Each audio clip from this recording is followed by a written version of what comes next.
High, আজকে আমি রান্না করব পনির তরকারি। তার জন্য আমি কাজু কিশমিশটা জলে ভিজিয়ে নিয়েছি। এদিকে ক্যাপসিকাম আর টমেটোটা কেটে নিয়েছি। পনিরটা আমি জলে দিয়ে দিয়েছি, আলুটাও বয়েল করে নিয়েছি। তো প্রথমে আমি পনিরগুলো ভেজে নেব। কড়াই তেল দিয়ে দিলাম, পনিরগুলো দিয়ে সাইডে দূরে পালিয়ে গেলাম, কারণ পনির থেকে প্রচণ্ড জল ছিটে আসছিলো। এদিকে বক করতে করতে আমার পনিরটাকে সুন্দর ভাজা হয়ে গেছে লালচে লালচে করে। এবার এটা আমি গরম জলে দিয়ে রাখবো। জলটা ভালো নিয়েছি আর গরম উতলানো জলে আমি পনিরগুলো দিয়ে রেখেছি।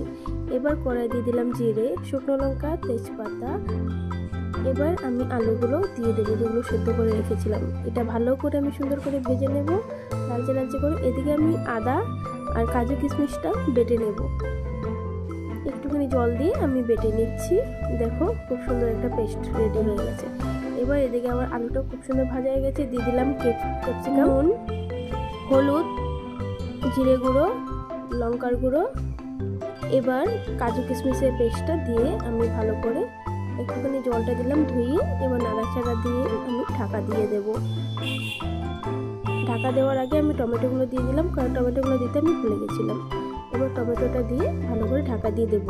এবার দেখো জলটা প্রায় শুকিয়ে এসছে। একটু একটু জল থাকতে থাকতে আমি ঢাকাটা খুলে ভালো করে কষিয়ে নিলাম। কষিয়ে এবার পনিরটা অন্য বাটিতে রেখে এই জলটাই আমি তরকারিতে দেব। গরম জলটা আমি পনির তরকারিতে দিয়ে দিলাম। আর এটা যখন ফুট উঠে যাবে সুন্দর করে, তারপর আমি নামানোর আগে আগে পনিরগুলো দেব।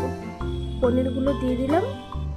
পনিরগুলো দিয়ে আমি বেশিক্ষণ ফোটাবো না। এবার আমি একটু গরম মশলা দেব।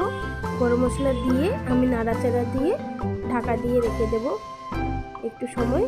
তারপর আমি একটু ঠান্ডা হলে বাটিতে ঢালবো। দেখো, এইভাবে তোমরা রান্না করে খাবে। সবসময় মশলা টশলা না খেয়ে এইভাবে হালকা পাতলা ঝোল করেও খাবে, খেতে খুবই ভালো হয়। আমি ভাত দিয়ে খাবো, তোমরা রুটি দিয়ে, পরোটা দিয়ে, যেটা দিয়ে খেতে চাও সেটা দিয়ে খাবে। আর এটা আমার মায়ের রেসিপি, আমার মা এইভাবে পাতলা করে বানাতো, তাই তোমাদের সাথে শেয়ার করলাম। ভালো থাকবে সবাই, টাটা।